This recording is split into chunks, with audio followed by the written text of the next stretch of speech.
வணக்கம். மீன ராசிக்கு இந்த மே மாதம் எவ்வாறு இருக்க போகுது? பொறுமை, நிதானம், பிரதானம் இவை அனைத்தையும் கடைபிடிக்க வேண்டிய மாதம் என்று சொன்னார். அதை மிகைப்படுத்த முடியாது. ஒரு 10ஆம் தேதி வரைக்கும் பொறுமையை நிதானத்தையும் கடைபிடிக்குங்க. ஏன்னா ஜென்மத்திலே சனி செவ்வாய் சேர்க்கை பெறுவது என்பது ரொம்ப கடினமான ஒரு சூழ்நிலை. தேவையில்லாத விஷயத்துக்கு நாம் வெளிவட்டார தொடர்புலையும் சரி, தன்னையும் வருத்தி கொள்ளக்கூடிய பாக்கியம் எல்லாம் கிடைக்கும். நம்ம மனுஷன் நல்லவன் தான், இருந்தாலும் நம்ம கிரகங்கள் ஆட்கொள்ளக்கூடிய காலம் என்பது அவ்வளோ சரியில்லை. விமர்சனம் சார்ந்த விஷயம், மனக்குழப்பங்கள் என்பது இருந்து கொண்டே இருக்கும். மீன ராசிக்காரங்களுக்கெல்லாம் அதிகப்படியாக மன அழுத்தம் என்பது உண்டு. திரிகோண ஸ்தானத்தில் நீர் அமைப்பு உரிக்கக்கூடிய அமைப்பு எல்லாமே நீர் அமைப்பு தான். அப்போது தண்ணீர் போல தான் நம்முடைய வாழ்வாதாரமும் இருக்கும். இன்றைக்கி சேர்த்து வைக்கிறோன்னா சின்ன ஓட்டையில் மொத்த தண்ணியும் போய்டும். அப்போது எவ்வளவு சிறிய பிரச்சனையாக இருந்தாலும் நம்மளுக்கு தடைகளை கொடுக்கக்கூடிய காலமாக மாறும். இந்த செவ்வாய் சேர்க்கை பெறுவான் ஒரு 2ஆம் இடம் 5ஆம் இடத்துலேருந்து 2ஆம் இடத்துக்கு செல்லுகின்ற காலம். அதாவது எப்படி சொல்கிறதுன்னா, 10ஆம் தேதியிலேருந்து செவ்வாய் நம்ம ராசியை விட்டு வெளியே வரதே ஒரு பெரிய மேன்மை. 2 என்று சொல்லக்கூடிய ஆட்சி பெறுகின்ற காலம். வேலை இழந்தவருக்கு வேலை வாய்ப்புகளை தருகின்ற காலம். ஐயா, கடன் சார்ந்த விஷயத்துக்காக எதிர்பார்த்திருந்தாலோ, அல்ல வேலைக்காக எதிர்பார்த்திருந்தாலோ, குடும்ப சூழ்நிலைக்காக எதிர்பார்த்திருந்தாலோ இதெல்லாம் ஓரளவுக்கு மாற்றத்தை கொடுக்கும். நிறைய பேருக்கு இடப்பெயர்ச்சி என்பது கண்டிப்பாக ஈடேறக்கூடிய காலம். இந்த மாதம் நிறைய பேருக்கு இடம் சார்ந்த விஷயத்தில் இருந்து வந்த பிரச்சனை, வீட்டில் இருந்து வந்த பிரச்சனை, குடும்பத்தில் ஏற்பட்டு வந்த பிரச்சனை எல்லாம் வெளியே சென்று ஆராயக்கூடிய தன்மையெல்லாம் கிடைக்க போகுது. சொந்த ஊரை விட்டுட்டு வெளியே போகிறதுக்கான பாக்கியம் எல்லாம் கிடைக்க போகுது. இந்த நேரத்தில் தவறான விஷயத்திலிருந்து நாம் வெளிவருகின்ற காலங்கள். தவறான பாதைக்கு போயிட்டோம், அரசியலில் ஈடுபட்டோம், தேவையில்லாத வம்பு வழக்கு செலவுலாம் பண்ணிட்டோம், என்ன விஷயத்துக்கு போனோம், ஏது விஷயத்துக்கு போனோம்னு சொன்னால் ஒரு 10 தேதிக்கு அப்புறம் தான் இதெல்லாம் பற்றி நாம் தெரிஞ்சுக்குவோம். ஐயோ, நம்ம குடும்பத்தை பார்க்காத விட்டுட்டோமேன்ற எண்ணம் எல்லாம் உருவாகும். மீனராசிக்காரங்க, எதையும் நாம் செய்யவில்லை, நம்மளை வழிவு நடத்துகின்றது கிரகங்கள். அப்போ தான் தோணும். கோச்சார ரீதியாக வரக்கூடிய பலாபலங்கள் இவங்களுக்கு முழுமை பெறுதோ இல்லையோ, இந்த நேரத்தில் நம்மளை காற்றுக்கொள்ள வேண்டும், தன்னையும் சுற்றி இருக்கிறவங்களையும் காத்துக்கணும். அந்த பழக்கத்தெல்லாம் வச்சுக்கணும். முதல்ல அதிலேருந்து தாண்டி வருகின்ற அமைப்பெல்லாம் கண்டிப்பாக உண்டு. நான் இல்லைனே சொல்ல, இருந்தாலும் தகை பெறுகின்ற காலமாகவும் இந்த காலம் இருக்குது. பகை நம்மளுக்கு இதுக்கு உண்டுதையா. அதனால் கொஞ்சம் பகை சார்ந்த விஷயம் என்பதை எடுத்துக்கொள்வது என்பது ரொம்ப முக்கிய தருணமாக இருக்குது. 2ஆம் இடத்துல செவ்வாய் வந்தாலே ஸ்பீச்சில் கொஞ்சம் கவனத்தை எடுத்துங்க. அவருடைய பார்வை 8ஆம் இடத்துல விழியும். அதனால் அஜீரண கோளாறு இந்த மாதிரி விஷயங்கள்லாம் ஏற்படுறதுக்கான அமைப்புகள் உருவாகும். 10ஆம் தேதிக்கு அப்புறம் தைரியம் அதிகரிக்கும். இந்த 15 தேதிக்கு அப்புறம் சூரிய பகவானுடைய அமைப்பு 2ஆம் இடத்துலேருந்து இடம்பெயர்ந்து 3ஆம் இடத்துக்கு செல்வார். அதன் மூலியமாக தைரியம், தன்னம்பிக்கை, அரசியலில் ஈடுபடக்கூடிய தன்மை வாய்ப்பு இதெல்லாம் எல்லாமே கொடுக்கும். ஒரு மனுஷனுக்கு தேவை தன்னம்பிக்கை, வரவு தருகின்ற விஷயம், இது எல்லாம் கொடுக்கின்ற மாதமாக இந்த மே மாதம் மீனராசிகாரங்களுக்கு திருமணம் சார்ந்த விஷயத்தில் இருந்து வந்த தடை விலக போது, புத்திரபாக்கியம் கெட்ட போது, எல்லாமே நற்பலங்கள் தருகின்ற காலங்கள். ஒரே வார்த்தை சொன்னால் இந்த குட் டைம் த ஸ்டார்ட் நோன்னு கூட சொல்லுவோம் சில பேருக்கு.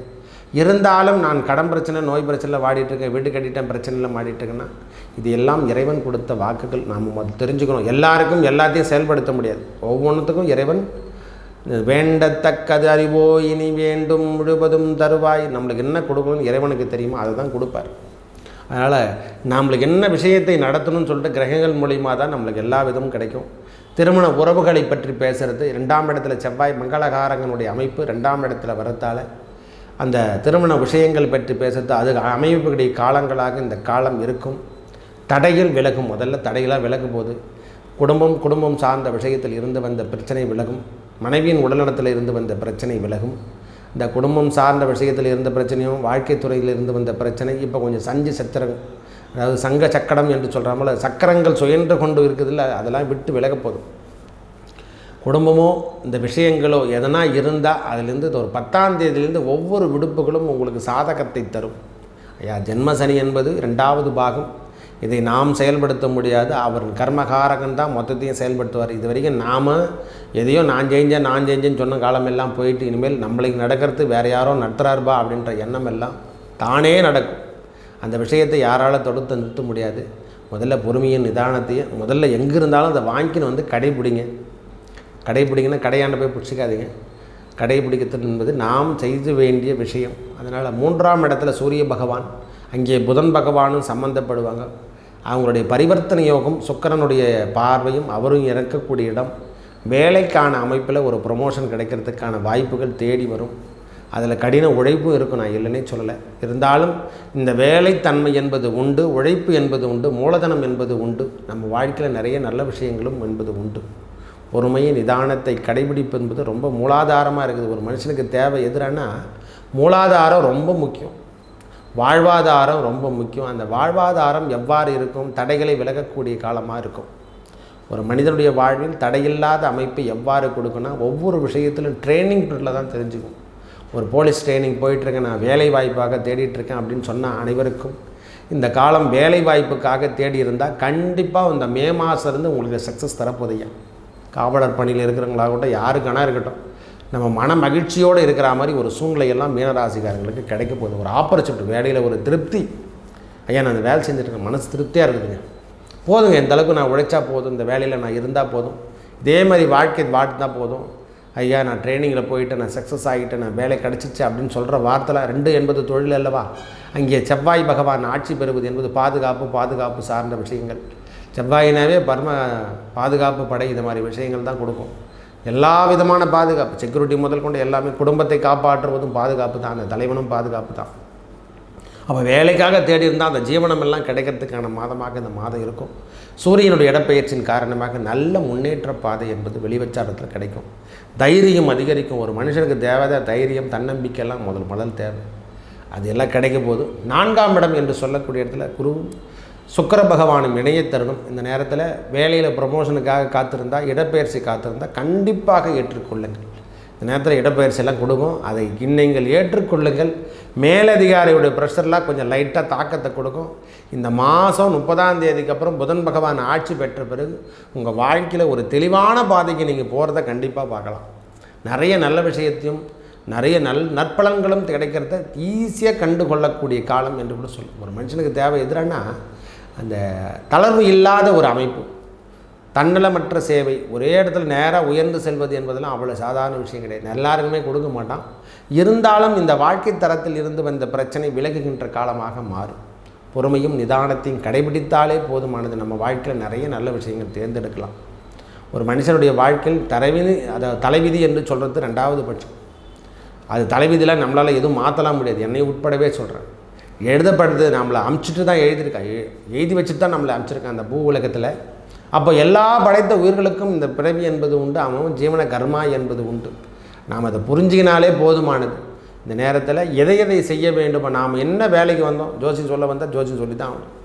நான் வேலைக்கு போகிறேன், ஐஏஎஸ் படிச்சுட்டுக்குன்னா கலெக்டர் ஆகணும், கலெக்டராகவே தான் ஆகணும்.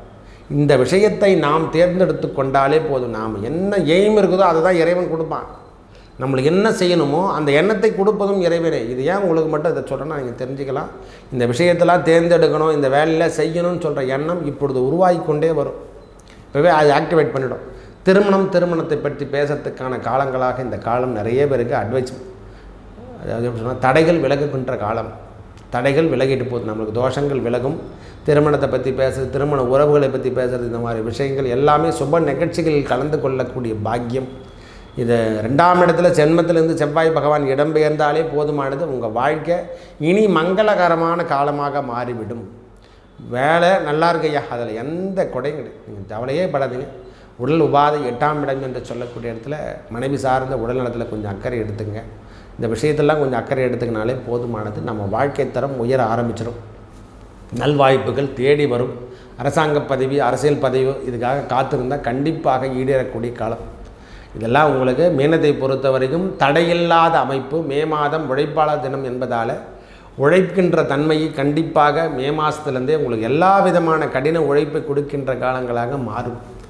ஜென்மம் சார்ந்த விஷயத்தில் இருந்து வந்த பிரச்சனை, குடும்பம் பூர்வீகத்தில் இருந்து வந்த பிரச்சனை எல்லாம் விலகுகின்ற காலங்களாக, சொத்து பிரச்சனை, சொத்துக்கள் சார்ந்த விஷயத்தில் இருந்து வந்த தன்னலமற்ற சேவை, நம்மளுக்கும் அதுக்கும் சொத்துக்கும் வானான்னு சொல்லிட்டு தூரம் போகிறது, பெற்றவங்களுக்கு நம்மளுக்கும் பிடிக்கலை அப்படின்னு சொல்லிட்டு சண்டை போட்டு வெளியே போகிறது, இது மாதிரி விஷயம்லாம் நடக்கும். அதில் மட்டும் கொஞ்சம் கவனத்தை குறைச்சிங்க. வீடு சார்ந்த விஷயமாகட்டும், கணவன் மனைவி உறவாகட்டும், இது எல்லாத்துலேயும் கவனம் என்பது ரொம்ப முக்கிய தருணமாக இருக்குது. பாகிஸ்தானத்தில் செவ்வாய் இருக்கிறதுல நாம் எடுத்து எரிஞ்சோன்னு சொல்லிட்டு பேசக்கூடாது. மாதம் 10ஆம் தேதிக்கு அப்புறம் ஓரளவுக்கு நல்ல மாற்றத்தை கொடுக்கின்ற அமைப்பு. வேலையில் நல்லா இருக்கையா, கவலையே படாதீங்க. 15ஆம் தேதிக்கு அப்புறம் சூரியனுடைய இடப்பெயர்ச்சியின் காரணமாக நல்ல வாய்ப்புகள் தேடி வரப்போது. வருமானம் என்பது இரட்டிப்பாக தருகின்ற காலமாக இருக்கும். அதுவும் இல்லாமல் 16க்கு அப்புறம் சுக்கிர பகவானுடைய இடப்பெயர்ச்சியின் காரணமாக வேலையில் புதிய மாற்றத்தை கொடுக்கும், சேஞ்சஸ் கொடுக்கும். ஒரு சின்ன சின்ன அலைச்சாட்டங்களாக இருந்தாலும் அது நல்ல வெளியூர் பயணங்களை தருகின்ற அமைப்புகளாக கொடுக்க போது வேலையில் டிரான்ஸ்ஃபர் கிடைச்சா தயவு செய்து ஏற்றுக்கொள்ளுங்கள். மன மகிழ்ச்சியோடு ஏற்றுங்க. இந்த முறை உங்களுக்கு வாய்ப்பு, ப்ரமோஷன் எல்லாமே சேர்ந்து வரப்போது. நல்ல வாய்ப்புகள் தேடி வரும். நல்லவை அனைத்தும் நடக்கும். நல்லதே நடக்கும். நன்றி, வணக்கம்.